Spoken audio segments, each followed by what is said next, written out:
So, hi there. In this chapter, we are going to have a look at the cash book. We already have done cash book, but it's just a revision, and then we'll look at the next chapter, chapter 11, which is petty cash book. So, if you remember, we have two cash books. Okay, we have two column cash book and we have three column cash book. So, two column cash book is a cash book which has a cash column and the bank column on debit side and as well on credit side. So you have two columns here, one is cash and one is bank. So it depends whether the transaction is occurring by cash or bank. So you don't need to have a specific account for cash and bank. So cash book will have one account which will have the both columns for cash and bank. So you don't need to have cash account separately and bank account separately. So you just need to have cash book which will have both accounts. Okay, so if you receive cash by sales, it's if it's cash, you are receiving the cash, then it's going to be in cash column. If you're receiving by bank, if you're receiving by check, then it's going to be in bank column. Similarly, if you're paying something, if you're transferring, let's say, cash into the bank, then it's going to be in the credit column, and then you need to have the transaction in the cash book. So this transaction where it's occurring, the debit and credit both are in cash book, it's called contra entry, if you remember. So the debit is cash book and credit is bank, or the debit is bank and credit is cash book. So in this case, this is called withdrawal or cash. So you go to the KTM and you take out the cash, so your bank balance reduces and you get the cash. And then this is cash deposit. So let's say at the end of every day, the sales you had, you take that cash and deposit into the bank. So you debit the bank balance will increase, and your cash will decrease because you take that cash at the end of the day and put it into the bank account. Okay, and then we had a few terms. If you remember, we had the source documents, and we had the source document. So the one we were using was receipt and cash slips. So other source documents are already mentioned in the books, but these are the two specifically you have to remember. In chapter 11, we will be going through one petty cash voucher, which we'll have a look in later on. Okay. So this was the concept. In the three column cash book, there was an additional column for discount allowed and discount received. So discount allowed is on debit side and discount received is on credit side. So I told you to remember that this is on debit side as it's a an expense account. Okay. So discount allowed is an expense account and discount received is an income. That's why it's on credit side and this one is on debit side. So this one we do not need to have balance carried forward or carried down, and this one also will not have any balance carried down and carried forward. And why is that? That is because if we have any transaction, for example, can I have it here? Okay, let's have a transaction. So we sold, I think I can, yeah. So first of all, we purchase goods, right? Purchase Sally. Okay, so Sally.co. So to make it obvious that it's a customer, it's a supplier. So we purchase goods from Sally for RM 200 with 5% trade discount and 10%, or let's say 2%, which makes sense, cash discount. Okay, and then we made the payment, or let's say we sold the goods first, then we get the money and then we pay to Sally. Okay, we sold goods Abraham.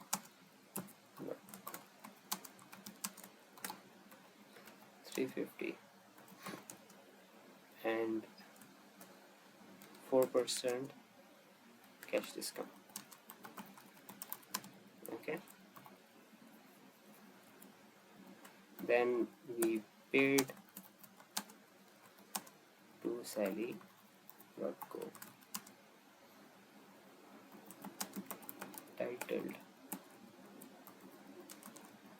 titled for cash discount.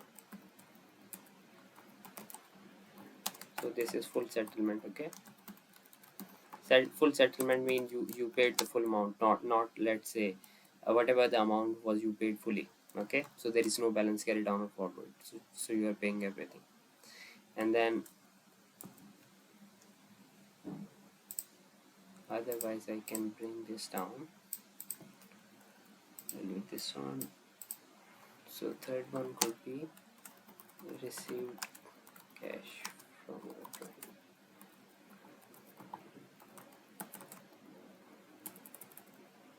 Ibrahim.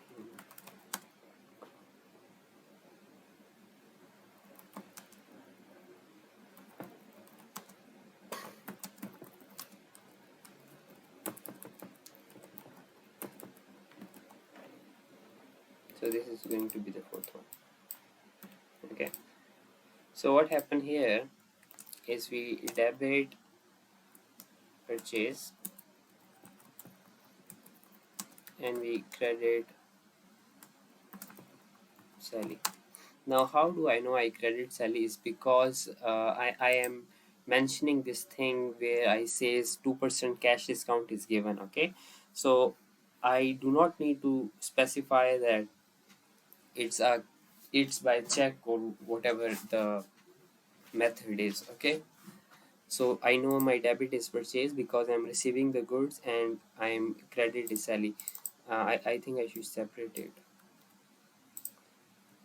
like this. Okay, and how much will it be?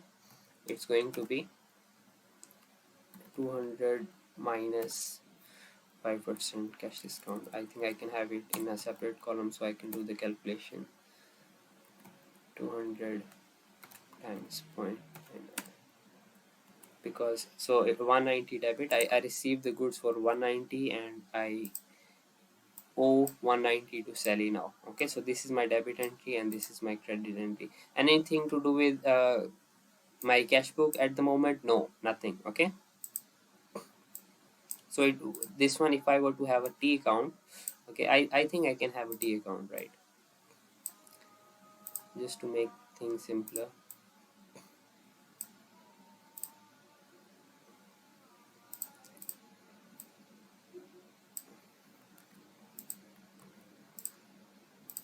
So this is Sally,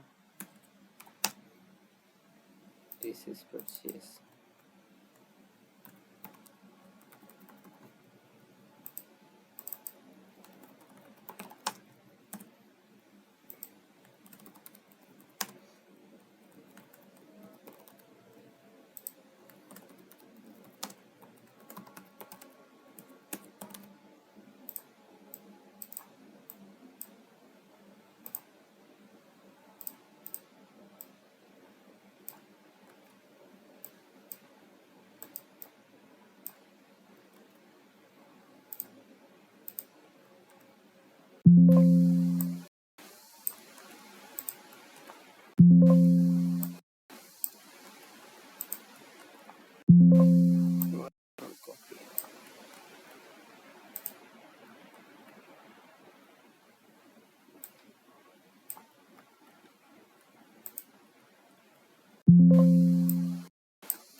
Okay, so this can be my purchase,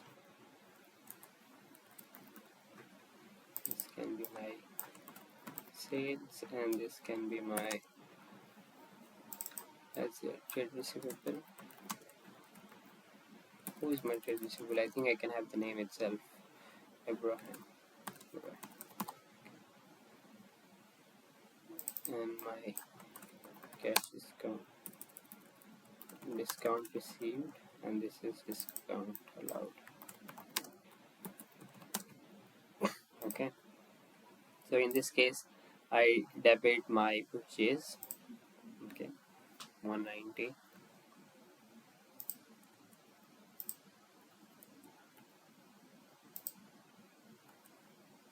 I think I can just write select, and here it's going to be purchase count. My bad, it's on this side.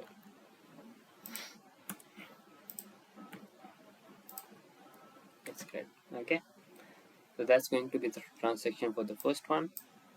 And then we sold the goods, right? So when we sell the goods, I know I credit my sales and I debit my, oops, I debit the customer. Okay, so how much is it going to be? It's going to be 350. Why I do not minus the 4% this time is because this is cash discount. Okay, this was cash discount, I did not take it into consideration. I will only take this cash discount into consideration when the payment is made or when I receive the payment.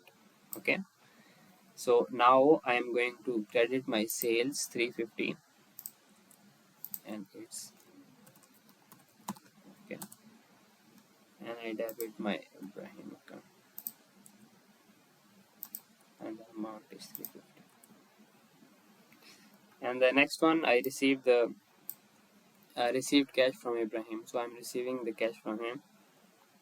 But we have to take into consideration that there is 4% cash discount. So how much do I receive, right? And he is entitled to the cash discount. So first of all, you have to figure out whether it's discount received or discount allowed. Okay, so he is my customer, so I can only give him discount. I cannot receive discount from him. He's my customer.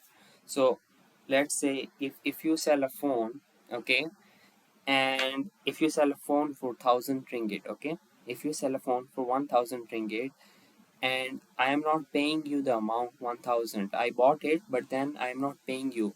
So let's say after 15 days you said, okay, Arbaz, can you give me 900 within next 2 days? So I will give you the 100 ringgit discount. So you are giving me discount, that is discount allowed for you. Okay, so in this case, when you are selling something, whenever you are selling something, you give the customer, so customer, whenever it's customer is given discount allowed, you allow the customer. But if it's supplier, which is purchase, in the case of purchase, right, it's discount received. Okay, you receive the discount from the person. So those are the key terms. Okay, in this case, the debit is going to be, I debit my bank. Let's say I'm receiving the cash by bank, and I credit bank. Okay, but it's not going to be 350. It's going to be 350 times 96. 96. Okay. Oops, I was using the. Okay, this is 150. I did not realize I'm using that. This is 150, I think. Was it 150? 200 times 95%.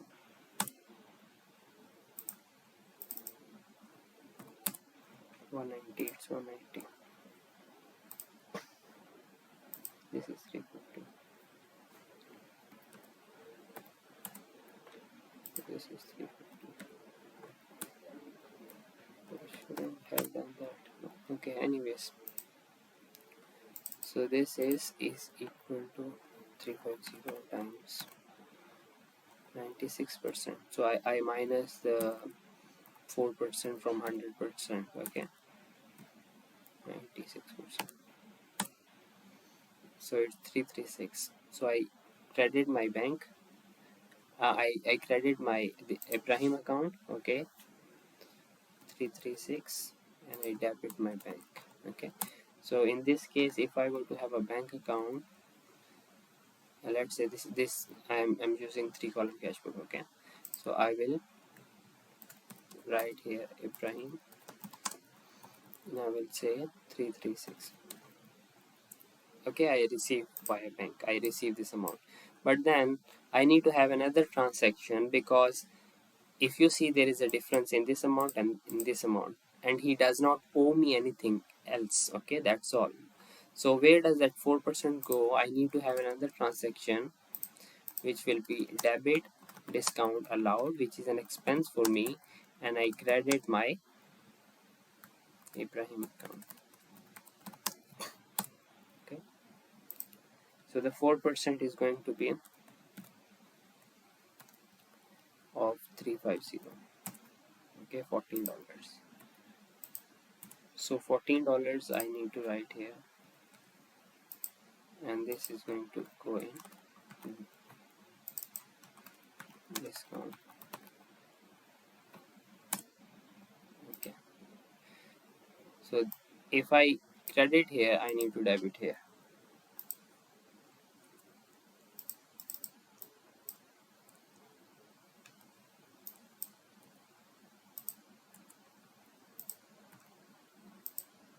Okay, but I also need to write this in my here 14. So I need to, as a reference, I need to write it here. So if you are careful, I have my debit and credit. So I have my debit here. So this is my debit, and this is my credit. So this is my credit in Ibrahim account, but there is an additional reference in my cash book here, Ibrahim, where I state that there is $14 discount given to Ibrahim out of this payment. So total payment was, if I add this both amounts, my total payment should be equal to that amount, and this is as a reference. So this is just as a reference to this account. Okay, this is just as a reference to this account, so I can refer it back later on. Then I paid to Sally, entitled to cash discount. Okay, so when I pay someone, I no longer owe them. Okay, and my bank balance also reduce. So that's my bank. Okay, but then it's 200, this case, times with, oh, it's 190. It's 190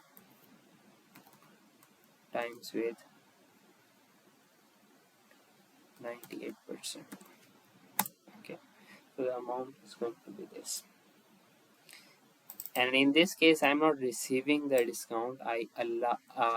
In this case, I'm not allowing the discount. In this case, I'm receiving the discount. So I debit Sally, and receiving is an income. You receive something, it's an income for you. So discount receive is going to be credit. Okay, but it's not $14. It's 190 times 0.2%.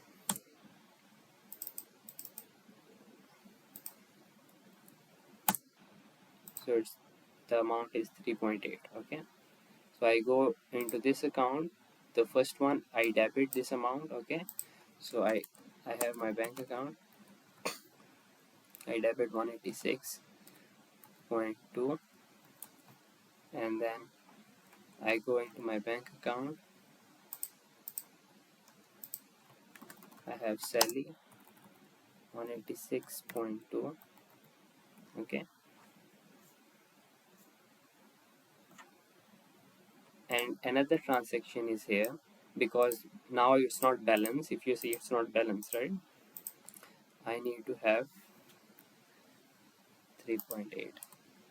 Yeah, discount received, I received the discount this time, so this is going to be credit, and this is equal to this.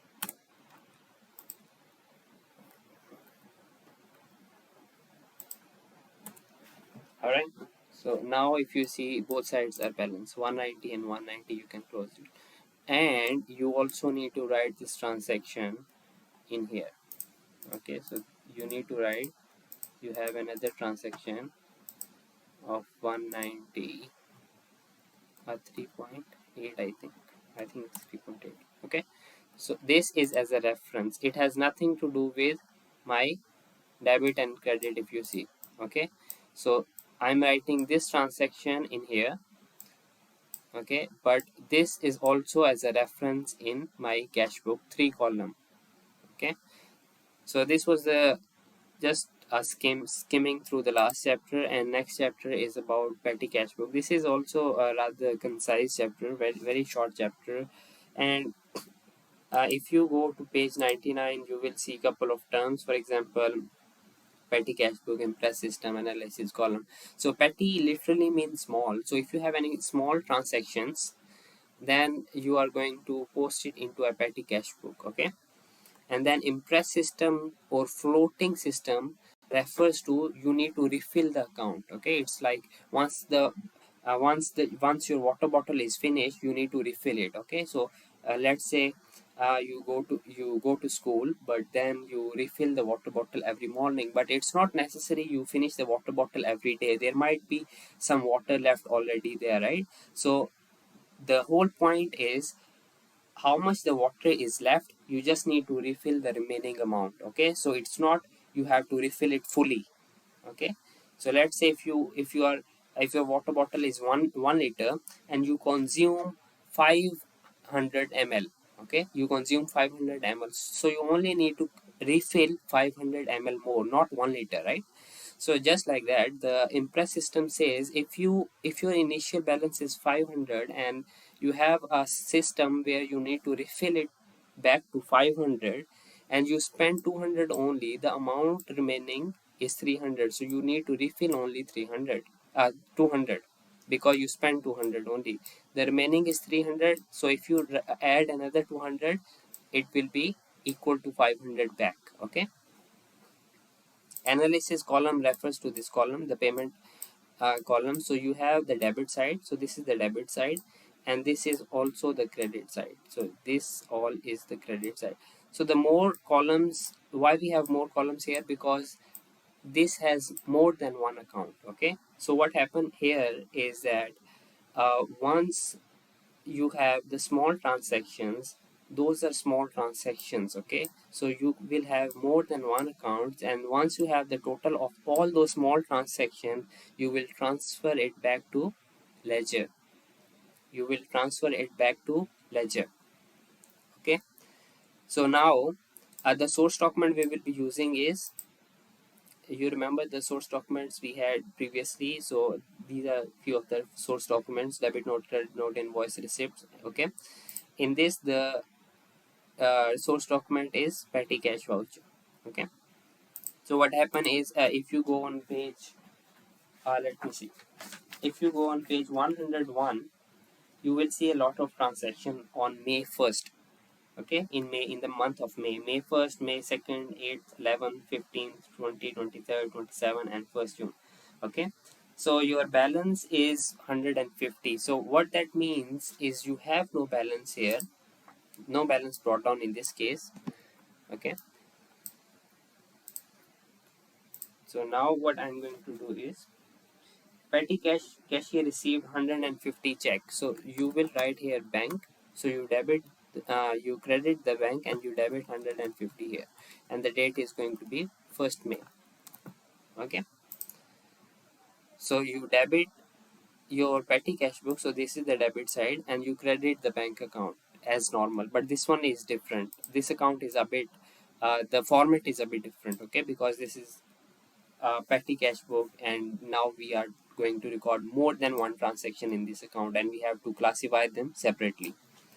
But if you have to spend something, let's say you spend on stationery as it says on page 1 or 2.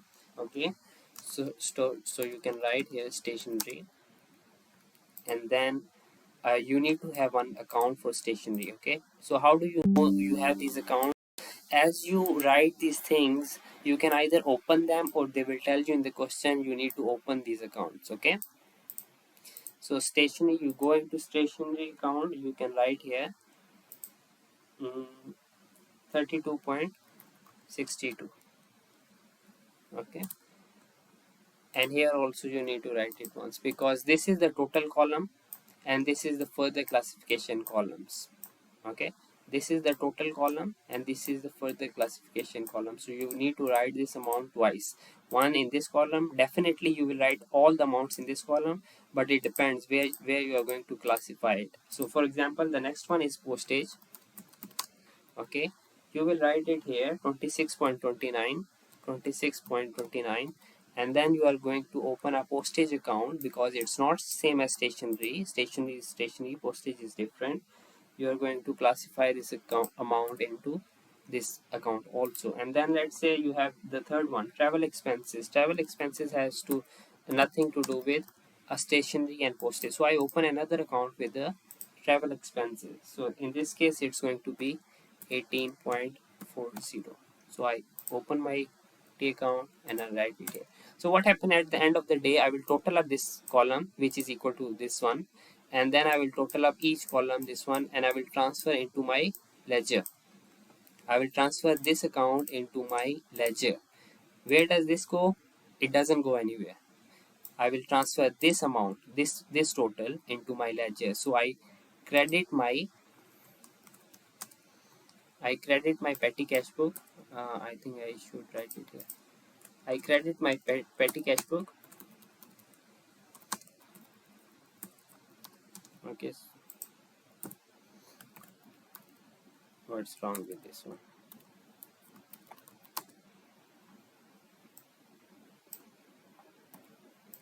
And I debit my expenses. Okay, I swapped it upside down. So let's say I have stationery account. Okay, so I will debit this one and this one. So how much do I credit here? Let me write this one. So I debit how much? I debit. I take this amount from stationery. I take this amount and I do this one. Okay, and then I transfer the amount into my T account. So it's already done on page 1 or 2 if you see. Okay, so you take the total from these accounts and you send it into the ledger. But before that, you need to remember that this is the amount you have spent. So this is going to be balance carried down. And next month you need to refill only 140.32. The amount you spend is the amount you are going to refill. Again, I repeat, the amount you spend is the amount you are going to refill, because the total impressed system is $150. Okay, so you already have 9 ringgit point 68 cent. You need 140 more, 40.32 cents to make it 150. Okay, then you just need to open a T account for postage, stationery, and travel expenses, and transfer it into those accounts. Okay, so you debit them, and debit them. Why debit? Because these are all expenses and you credit the petty cash book. Okay, so that's all for this chapter, and you can try all the questions at the end of the this chapter. And if you have any question, you can come back to me.